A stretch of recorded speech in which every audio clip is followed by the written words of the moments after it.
बिस्मिल्लाहिर्रहमानिर्रहीम अस्सलाम वालेकुम। मैं मोहम्मद फ़राज़ हूँ और आप देख रहे हैं करंट अफेयर्स विद फ़राज़। जनाब, आज दो अहम तरीन केसेस एक फिर इस्लामाबाद की अदालतों में ज़ेर समाअत थे। पहला केस था इलेक्शन कमीशन का, और इलेक्शन की तारीख के हवाले से सुप्रीम कोर्ट पाकिस्तान के पास ये केस था, जिसमें बड़े अहम रिमार्क्स जो हैं जजेस के सामने आए। और सबसे पहला जो सबसे ज़्यादा जिस बात पे ज़ोर दिया गया कि क्या सदर मुमलिकत ने इलेक्शन की तारीख दी थी या नहीं दी थी। सो ये बात तो एक्सेप्टेबल है कि सदर मुमलिकत ने जो है हिलो हुज्जत से काम लिया था और एक होम्योपैथिक किस्म का डिसीजन उनकी तरफ सामने आया था, या उनकी तजवीज़ सामने आई थी कि ये डेट्स होनी चाहिए जी। इन बिटवीन द लाइन उन्होंने कहा था कि फ़लाँ डेट से फ़लाँ तक जो है इलेक्शन की तारीख होनी चाहिए, जो कि बिल्कुल एक बड़ी अजीब सी बात थी कि आर्टिकल 248 जो है वो सदर मुमलिकत को एम्पावर करता है कि वो इलेक्शन की तारीख अनाउंस करेंगे अगर असम्बली उन्होंने तहलील की जो उन्होंने की थी। सो ये वो चीज़ थी कि जिसके ऊपर जजेस ने जो है वो वकील को कहा कि आप हमें दिखा दें कि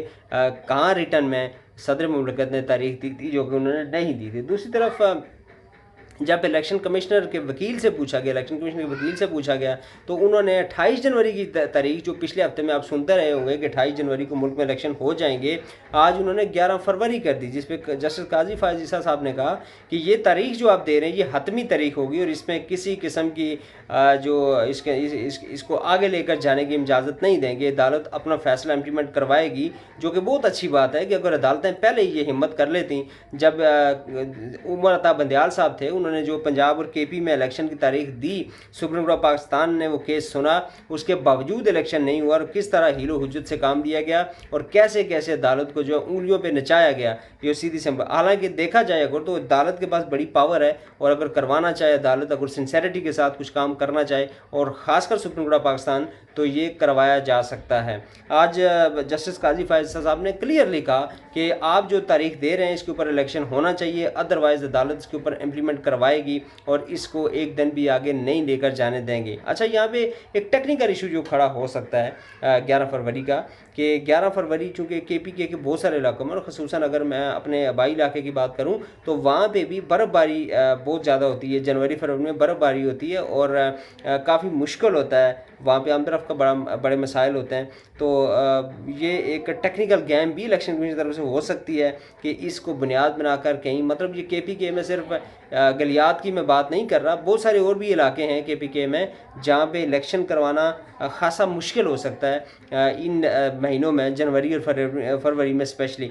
सो एक कहीं ऐसा तो नहीं है कि एक टेक्निकल गेम की गई हो कि उस टाइम पे हम बहाना कर देंगे कि इसको मज़ीद थोड़ा सा आगे जो है वो लेकर जाएँ। ये बहरहाल वक्त से पहले कोई भी बात नहीं की जा सकती, लेकिन एक गेम ये भी इलेक्शन कमीशन के माइंड में हो सकती है। जनाब, चीफ जस्टिस ने फिर हुक्म दिया चीफ इलेक्शन कमिश्नर को कि आप जाएँ, सदर मुमलिकत से मुलाकात करें, उनसे जाके आप मुशावरत करें, उसके बाद हतमी तारीख आप दें। ये वही चीफ इलेक्शन कमिश्नर था जिसने डिनाई कर दिया था सदर मुमलिकत की दरख्वास्त को कि मैं आपसे मुलाकात नहीं करता क्योंकि आपका इख्तियार ही नहीं है इलेक्शन की तारीख देना। हालांकि आर्टिकल 57 जो कि इलेक्शन एक्ट है, इलेक्शन एक्ट 2017 और उसके आर्टिकल 57 जिसको पिछली हुकूमत ने अमेंडमेंट उसके अंदर की और उसमें से सदर मुल्क से इख्तियार छीन लिया था।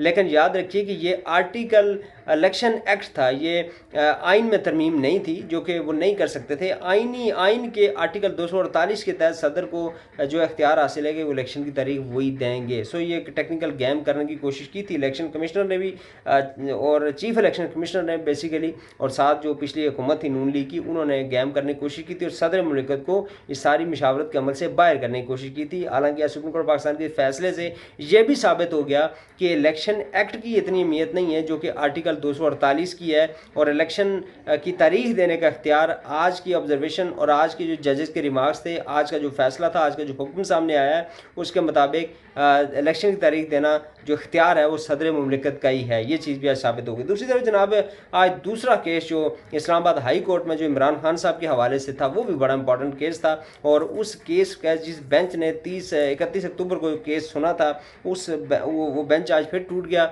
और जस्टिस अरबाब ताहिर साहब आज उस केस से, उस बेंच से अलग हो गए। और आपको याद होगा कि इससे पहले जस्टिस बाबर सत्तार, जो कि एक बड़े दबंग जज समझे जाते हैं, वो भी एक इमरान खान साहब के केस में बने बेंच से अलग हो गए थे। ये चीज़ साबित करती है कि हाई कोर्ट के जजेस के ऊपर भी किस लेवल का प्रेशर है कि इमरान खान के केस को या तो सुनना नहीं है या फिर उसमें आइन के मुताबिक फ़ैसला नहीं देना। और इस बात का इजहार आज जो सलमान अकरम राजा हैं उन्होंने भी किया कि ये बड़ी अचंभे की बात है और बड़ी तकलीफ दह बात है कि हाई कोर्ट के जजेस जो हैं वो भी ये जानते हैं, उन्हें भी इस बात का पता है कि इमरान खान का जो केस है उसमें आइनी फ़ैसला हम नहीं दे सकते, आइन के मुताबिक हम फैसला कर नहीं सकते, तो बेहतर यही है कि हम इस केस से अलग हो जाएं। जनाब, आज जिस केस का मैं हवाला दे रहा हूँ आपको, वो केस था जो जस्टिस जो जज केस सुन रहे हैं, साइफर वाला केस, अबू अल असनाद जो हैं जुल्करनैन, जो जज जो इस केस को, साइफर केस को सुन रहे हैं, इनकी तैनाती के हवाले से इमरान खान साहब की एक अपील थी, एक इस्तदा थी अदालत से कि इनकी तैनाती कानून के मुताबिक नहीं हुई। उस हवाले से ये बेंच ने 31 अक्टूबर को एक समाअत की थी और फिर दूसरी समाअत आज थी। सो आज जो है एक और जस्टिस समन रिफत इम्तियाज़ जो इस बेंच में उनको शामिल किया गया।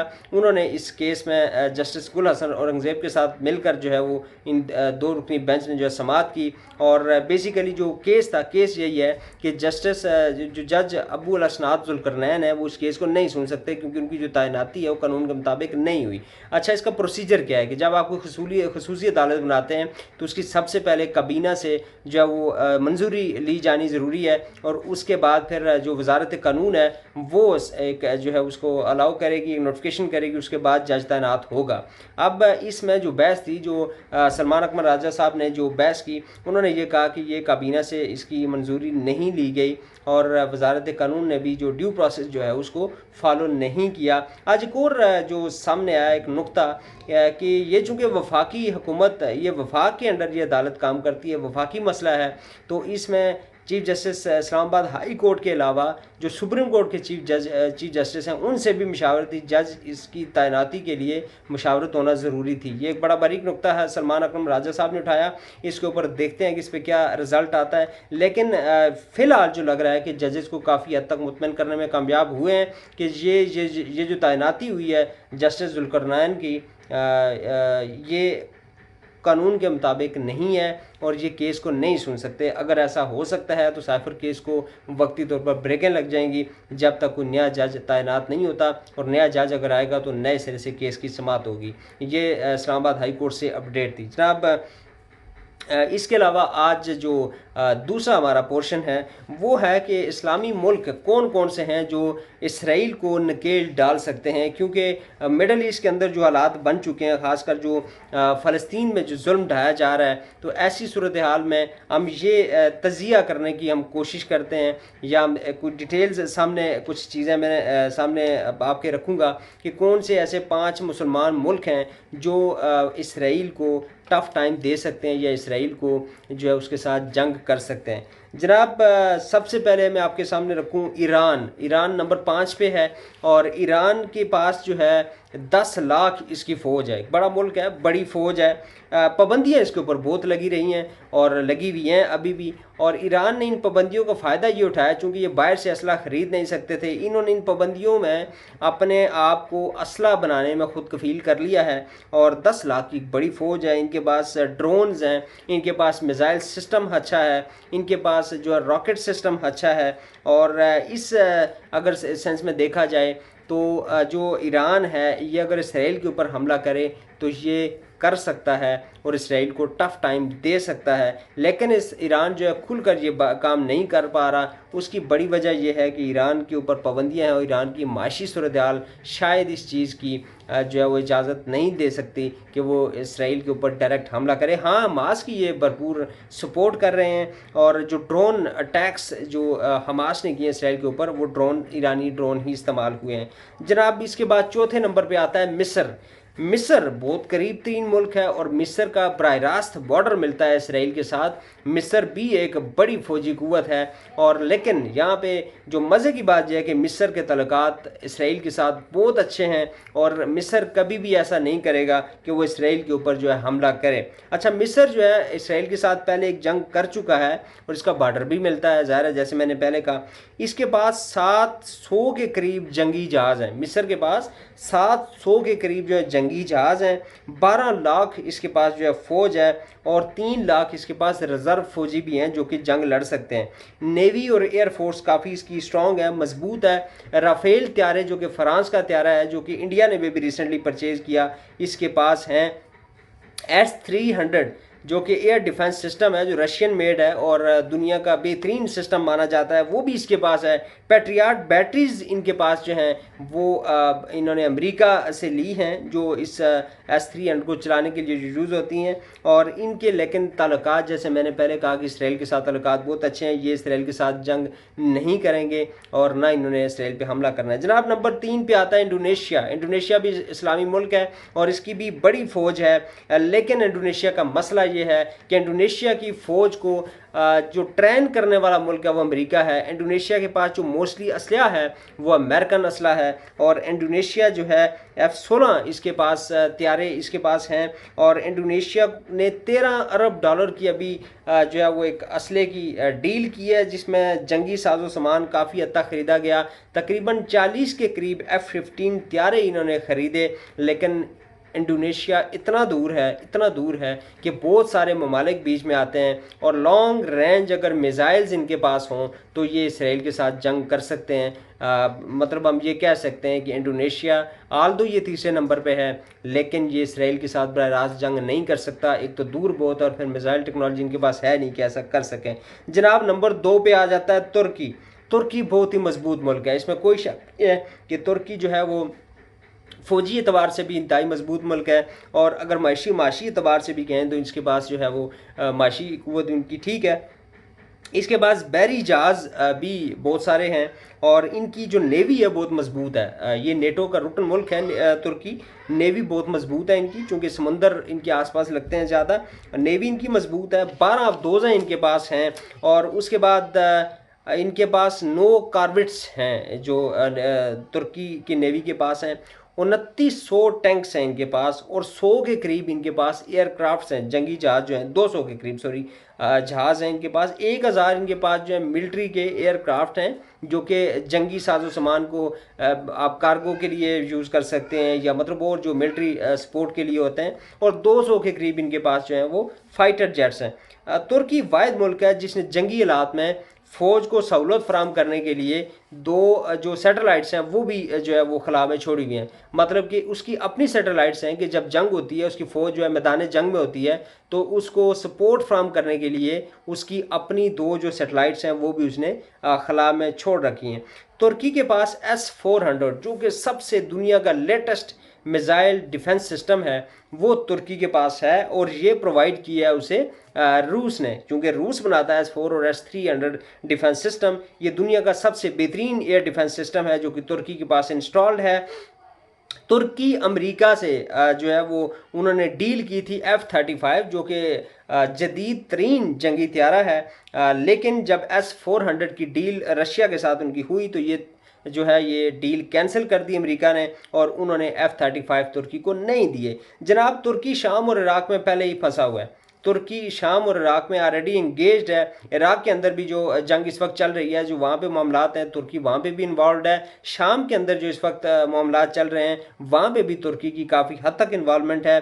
तुर्की आज़रबाईजान को भी आर्मीनिया के ख़िलाफ़ जो है वो सपोर्ट कर रहा है और वहाँ पर उनकी बड़े लेवल पर सपोर्ट कर रहा है। ड्रोन्स प्रोवाइड कर रहा है, वहाँ पर अपने जो मिज़ाइल हैं वो उनको प्रोवाइड कर रहा है। सो तुर्की डायरेक्ट इस हालत में नहीं है कि वो इसराइल के ऊपर डायरेक्ट हमला कर सके। हाँ, मॉरल सपोर्ट वो लाजमी कर रहे हैं और हमास को वो असला भी प्रोवाइड कर रहे हैं और हमास की मॉरल सपोर्ट भी कर रहे हैं। सो ये हम कह सकते हैं कि तुर्की कुव्वत होने के बावजूद, करीब होने के बावजूद, अपने जो उसके मौजूदा हालात हैं, जो मतलब ज़ाहिर है वो इन्वॉल्व है मुख्तलिफ जंगों में, तो वो ऐसा नहीं कर सकता। लेकिन उसकी पोजीशन ऐसी है, उसकी ऐसी फाइनेंशियल हालत ऐसी है कि वो अगर करना चाहे, वो पहले से फंसा हुआ ना हो, तो इसराइल के साथ वो जो है वो हमला उस पर कर सकता है, उसको टफ टाइम दे सकता है। जनाब नंबर 1 पे है the one and only one, हमारा प्यारा पाकिस्तान। पाकिस्तान के पास इस वक्त 3700 के करीब टैंक्स हैं।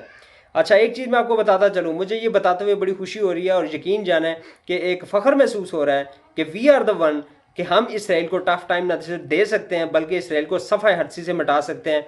वजह क्या है, या जो चीज़ जिस वजह से हम नहीं कर पा रहे, हमारे पास एक ईमानदार क़यादत नहीं है। हमारे पास एक मुल्क से मोहब्बत करने वाला हमारा लीडर अगर हो तो यकीन जाना है कि ये मुल्क दुनिया का वाहिद मुल्क है, दुनिया का वाहिद इस्लामी मुल्क है जो इसराइल को सिर्फ 12 मिनट के अंदर सफ़ाई हस्ती से मिटा सकता है। जनाब पाकिस्तान के पास 3700 टैंक्स हैं, 1400 मिलिट्री एयरक्राफ्ट्स हैं, 1400 मिलिट्री एयरक्राफ्ट्स हैं पाकिस्तान के पास, 9 सबमरीन्स हैं हमारे पास, 6.5 लाख के करीब एक्टिव और वेल क्वालिफाइड फौज है हमारे पास दुनिया का बेहतरीन मिज़ाइल सिस्टम है और 6 रोड्स मिज़ाइल सिस्टम है। यानी कि अगर आपको कोई मिज़ाइल सिस्टम अपना कोई जो है वो उसको आपने शिफ्ट करना है, फ्राम कराची टू लाहौर करना है या लाहौर टू इस्लामाबाद करना है, तो बाई रोड अपने मिज़ाइल सिस्टम को आप जो है शिफ्ट कर सकते हैं। ये दुनिया का बेहतरीन मिज़ाइल सिस्टम पाकिस्तान के पास है और ये मिज़ाइल न्यूक्लियर भी हो सकते हैं। यानी कि हमारे पास जो मिज़ाइल सिस्टम है इसके अंदर अगर आप न्यूक्लियर वारहेड लगाएं तो वो भी ये कैरी कर सकता है।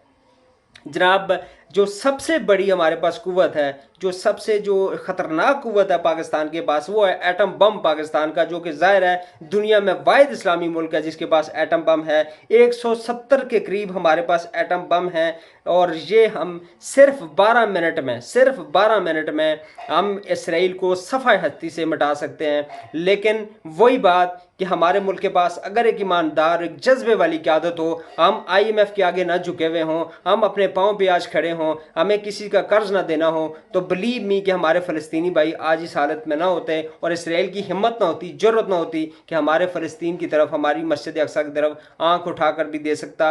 यकीन जाने कि ये जो आखिरी मैंने आपके सामने चीज़ रखी है पाकिस्तान के हवाले से, ये बयान करते हुए मेरी आंखों में आंसू आ गए कि यार हम दुनिया का वाहिद मुल्क हैं, हमारा वाहिद मुल्क है, इस्लामी मुल्क है, जो हम इसराइल को सफ़ाई हस्ती से सिर्फ 12 मिनट में मिटा सकते हैं, लेकिन हम नहीं कर पा रहे। उसकी वजह यह है कि हमारे पास ईमानदार क़यादत नहीं है, गैरतमंद क़यादत नहीं है और हमारा मुल्क जो है इस वक्त उन लोगों के हाथों में है जो कि शायद ये करना ही नहीं चाहते। अल्लाह ताला हम सब का हामी नासिर हो। पाकिस्तान जिंदाबाद। अस्सलामु अलैकुम वरहमतुल्लाहि वबरकातुहू।